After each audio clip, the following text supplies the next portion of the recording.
2025 सुरू आहे, पण आजही सोसायटीने ठरवलेल्या गोष्टींवर आपण विश्वास ठेवतो. त्या गोष्टींना आपण नॉर्मल समजतो. आज साखर हे पॉयझन आहे हे सायन्सने कित्येकदा आपल्याला सांगितलं आहे. WHO ने आपल्या रिपोर्ट्समध्ये क्लिअर लिहिलं आहे की साखरमुळे ओबेसिटी, डायबिटीज, हार्ट फेल्युअर रोग तुम्हाला होऊ शकतात. तरीही आपण खूप आवडीने मिठाई खातो, कारण ते सोशली एक्सेप्टेड. तसेच या नवीन एजमध्ये मोबाईल ॲडिक्शन हे नवीन डिजिटल डायबिटीज झालं आहे. आपण कंटिन्युअस स्क्रीन ॲडिक्शनमध्ये फसतो आहे.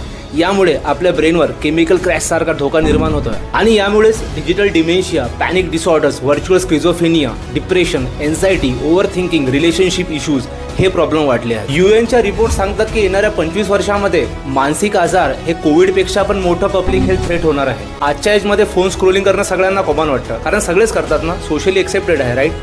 पण येणाऱ्या भविष्यामध्ये याचे रिझल्ट फार डार्क होऊ शकतात. याची आपण काळजी घ्यायला हवी. खरंच वाटतं का की तुमचा फोन यूज नॉर्मल आहे, की आता वेळ आली आहे सिरियस विचार करण्याची?